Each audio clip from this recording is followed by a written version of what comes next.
Welcome to the More in Common podcast. We all know how hard it can be to handle conflict and disagreements, especially when it comes to politics. These moments can strain even our closest relationships, and that's why we're here. I'm Keith Richardson, and for over 5 years, we at More in Common have worked with professionals from all walks of life, NFL teams, tech companies, and community leaders, ultimately to improve how people connect and communicate. And with my background in psychology, I've spent 20 years refining strategies that focus on compassion and understanding. And I'm joined by my co-host, Gerren Kelsaw, who joined the team 2 years ago. Gerren is a producer, an entrepreneur, and a creative, and he lives the principles we talk about, bringing real-world experience to every episode. Together, we're here to help you discover how we all have more in common than we might think. Enjoy the show. I was digging it. What? Hi, Keith. Good to see you too. I feel like it's been a long time, but it hasn't. Good afternoon. Good evening, Right, wherever you are ready. and whatever time you're listening. This is the More in Common podcast. I'm Gerren Taylor. That's Keith Richardson. And this week, we have a guest. There's a new face. Hi, new face. Hi, new Hey, face. everyone. New face's name is Allison O'Brien, the director of listening intelligence at the Echo Listening Project. Welcome to the show, Allison. Super excited to have you here. Thank you. It is a pleasure to be here. Thanks for inviting me. I'm looking forward to seeing what happens when we get into it. Me too. That's one of my favorite things about like I come as prepared as the last 4 years I have prepared. Like it's a unique guest experience here because we have years of experience together, and you trained me and Rodney on Echo all those years ago, and we've delivered and continue to deliver a lot of assessments and analyses to people who take the Echo Listening Profile assessment. With that being said, you have been the director of over there. You've been there for 5-6 years? No, actually, I've been with Echo since 2013, mid 2013. Oh my goodness. Yeah, so technically, I'm the director of training and development is my official title. I wear a lot of different hats because we are a small outfit at this point. So I do a lot of different things. One of my favorite things is teaching and training other consultants and practitioners to be experts in this work, in this model. So expanding this network of listening experts globally is a joy. Yeah, Some of my let's back favorite up work. and take the 360 view. Like, tell us more Yeah. about what Echo Listening is, what the aims are, in case people are not familiar and didn't do their homework. I'm just kidding. Yeah, so Echo Listening Intelligence, we are a company that is really focused on teaching listening intelligence. It's a skill or an agility that we can develop over time when we have a great self-awareness around our own listening and communication habits, so that we can then start to identify our conversational partners, their habits, what's important to them. And then, given those observations and that awareness that we have, we can start to shift or adapt the way that we share information to speak into what's really most important and easiest for other people to understand and Well, connect with. I think that is an awesome transition into why we wanted to have you on the show, right? We're all about helping people find those small wins to improve their connections, improve their communication ability, and just improve their general stance with other people. And one of the things that really appealed to us about Echo so many years ago was this idea, as you put it, about habit, right? Mhm. Like we often go into the assessment strategy of this is your personality, or this is what defines you. Whereas I tend to err on the practitioner methodology of I want to help people understand how they go about doing things, because we are plastic, we have plasticity. We have the ability to change, adapt, and work through things so long as we put the intention behind it. And that's one of the things that I love about Echo. So I'd like to dig into that, because I think that Yeah. is super critical, is understanding just at a high level what it means to have a listening habit. Yeah. I think something that's important is to back up just a little bit even I love more. these backups. Yeah, because We need the beep, beep, beep going on in this episode. we're we g- we really understand, and you really understand, given your training, what listening is, and so it makes perfect sense to draw this connection to listening and habits. But I think for a lot of people, it's important to step back and talk about first some of the science and the latest research that we know that really defines what listening is and what it isn't, because I think there are a lot of misconceptions out there. Raising the definition. Like that's been a theme of the last few, right? Suitcase terms. Let's raise the definition. This is great. Go for it. So I think the one of the best places to start is just this understanding that we hear with our ears, but we listen with our brain. What I mean by that is, as we're taking in information, we're processing it through the prefrontal cortex in the brain, and we're making sense of what it is that we hear. That's really important distinction from what most people, I think of listening as is paying attention, or we're good at it, or we're bad at it. And those are really unproductive ways to think about listening, meaning that we're either present or we're not, or that we're good. We have this value assessment on it. What we know to be true from research is that because every brain is different, every individual actually filters information differently. So the three of us can be listening to the exact same information. That's the exact same content. And we might take away three very different interpretations of what we heard. And that's because listening is a brain-based function, and it turns out it's actually a measurable habit. So we come to rely on unique filters over time that become very comfortable for us. And so we tune in to specific types of information, and we might overlook other types of information.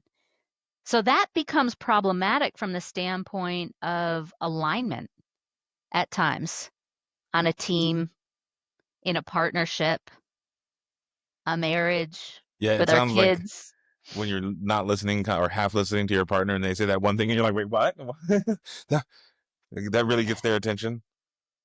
And the thing is, we could be fully committed to listening, and we still take away a different interpretation of what was said than the person who is sitting right next to us, also intently listening. So It's that's the most critical piece of this, I think, is understanding, because we broadly accept that people communicate differently, meaning they speak differently. But it's a new concept for most people that individuals take in information differently. I got to be honest. Like I haven't heard you say that before, and if you've said it to me in the past, I didn't process or register it.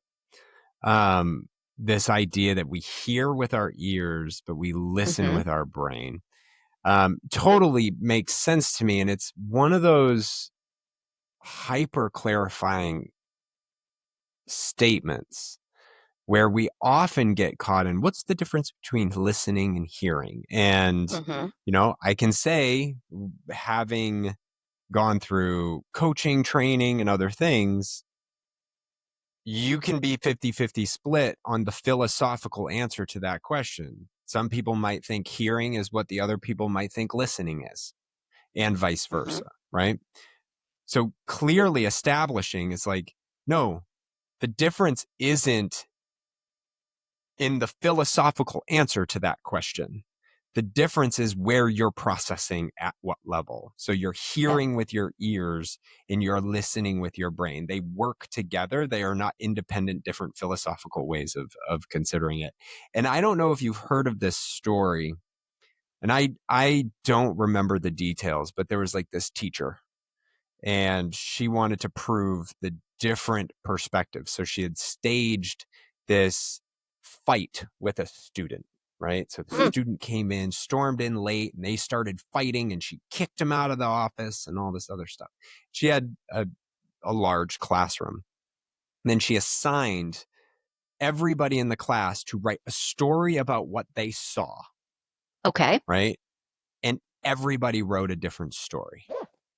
Right? Because, it's not just what they heard, it's where they sat in the classroom. It's the perspective, like the vantage point that they have in what they saw. And ultimately everybody wrote a different story.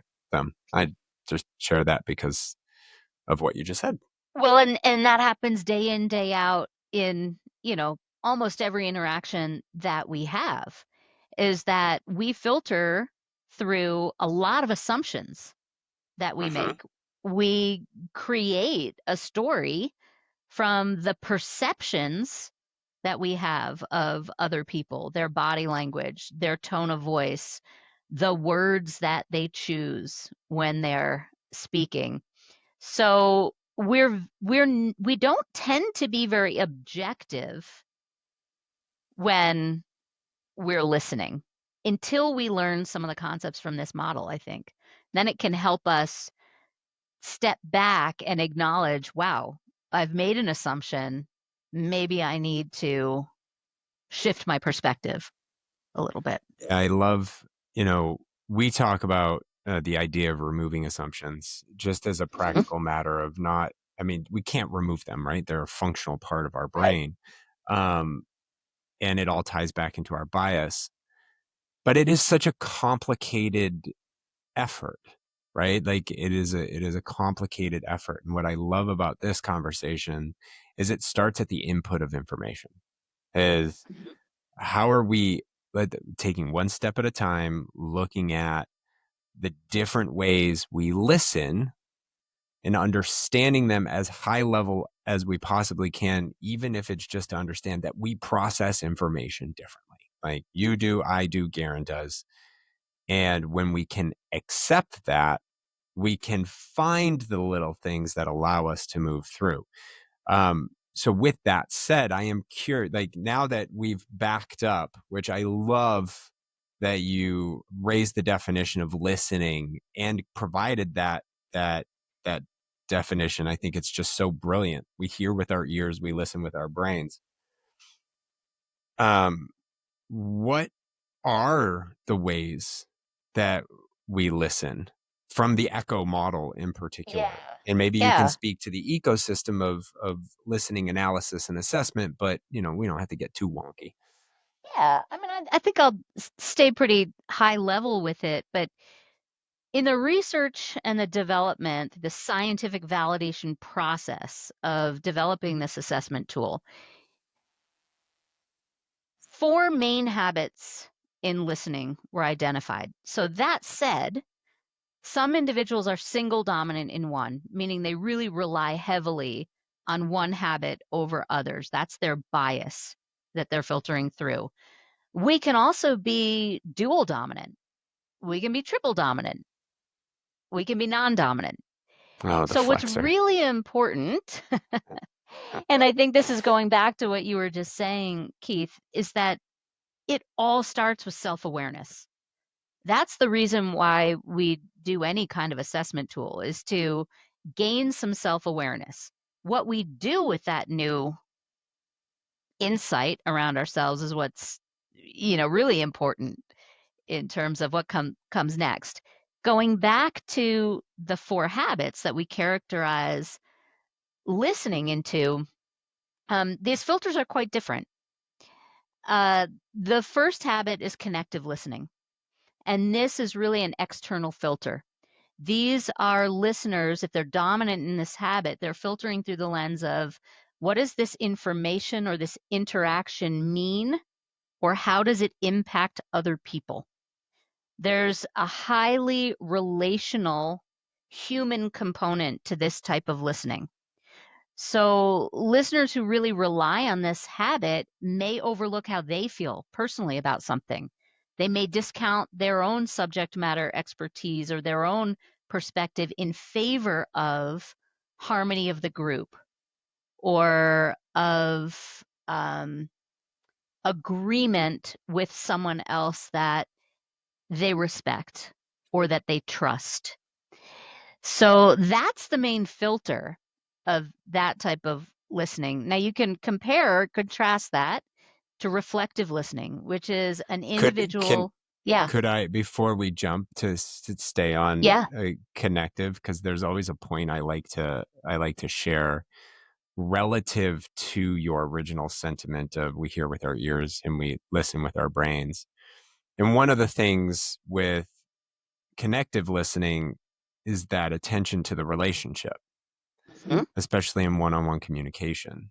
And support of the speaker. Yeah. In support of the speaker. Right. And so how it can present is the head nodding, and a person who is has a high habit of connective listening can seem like the prototypical really good listener. Yeah, and I'm glad you brought that up. At the same time, might not be actually listening to what you're saying because they've satisfied that you're happy, you feel good, all is good. I've got dishes to do, so I maybe a little stressed out a little bit. Is this like the I'm just gonna nod and smile my way through this kind of person, or? Well, it's funny that you bring that up because I wasn't necessarily going to go into the typical body language that we see displayed by the 4 habits yet, but we can go there. It really does fit into what I was talking about before in terms of some of the beliefs that we hold about listening. We believe that we can tell if someone's listening to us. We can tell with certainty if someone's engaged, if they're checked out. What we know to be true is that you cannot see if someone's listening. There are no external cues that are reliable that will give us an accurate representation of someone's level of engagement or how much attention that they are paying in this conversation. There are so many misperceptions and assumptions made when we observe someone else's body language, and we're often wrong. So anytime someone says, "Oh, I can tell," I have to blow their mind with this awareness that we can't see into someone else's brain. You just ruined a lot of people today right now. I know. Well, actually, the flip side of it is I could have eased some anxiety for folks. So we can kind of let go of our observations of body language in terms of connecting it to whether or not we think someone's listening. This is kind of where I like to make the distinction between what we typically think of as active listening and listening intelligence. So active listening is what we are typically taught, is that we can prove that we are listening if we present external behaviors like eye contact, nodding, leaning in, looking in our body supportive of a speaker. The distinction with listening intelligence is it has nothing to do with external behaviors. It's entirely about our internal behaviors that we can shift to then have more impactful, valuable communication. So listening intelligence is being very self-aware, then being able to really connect to what's important to our conversational partners, and then being able to adapt to that. So it's a skill. It's not a set of standard external behaviors. So yeah, what you're saying, Keith, is that the connective listener in support of a speaker tends to show up in the exact same way that we have been taught to believe is listening. I think, and I appreciate you. I know you weren't necessarily looking to go into the body language, but I think everything you just shared is really an opportunity for the audience to really understand what we're talking about, especially that demystification, because we do judge.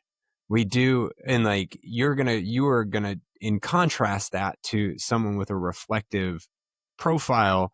And so before I start going down the value and importance of that judgment and understanding how destructive it actually is, because if you feel like you're not being listened to, several things happen on your side, right? Maybe you get angry, maybe you get frustrated, maybe you tune out, maybe you stop sharing, maybe you dial back what you're trying to communicate because you think you aren't being heard, when in reality, the perception of not being heard is simply based on everything that you just said. And I think the reflective listener, and you and I both have very strong personal experiences with our spouses in the reflective listening space, really, really brings this to light. So if you could go into that contrast a little bit and share, and we can share some personal stories on it. Yeah. So a dominant reflective listener is filtering what they hear through the lens of, how does this relate to me personally? What do I know about this? What do I need to connect to in this that helps me with my role or to do my job? Have I seen this before? Do I agree? Can I get aligned with this personally based on my perspective, my experience? I want to make it very clear that as I talk about this habit, I am not talking about someone who is selfish or self-absorbed. This is a listener who has a deep database of experience, subject matter expertise, and they connect what they hear to what they already know or have already experienced. Very different from the personality trait of selfishness. So when we talk about listening habits, I like to really stress that there is no correlation between personality traits and the cognitive process or brain-based habits that we develop in listening. But what's special about this particular preference or habit, the reflective preference, what's special is that these are individuals who are often really misunderstood by others. Misunderstood because they really prefer to have time to process and think through before they are put on the spot to share their thinking. So they have a tremendous amount of internal dialogue going on, and they want to line things up before they have to articulate their thinking. They're not comfortable quite often just being asked in the moment on the spot to share their thinking. In that, they're often really misperceived because their body language appears very different than what we think of as listening or engagement. They tend to lean back. They tend to have their arms crossed. They tend to gaze beyond the speaker at the horizon or up at the ceiling while they have this internal dialogue going. we observe their body language and we often assess disconnected, not interested, not listening. The truth is, we have no idea what's going on. They could be very connected to what we're saying.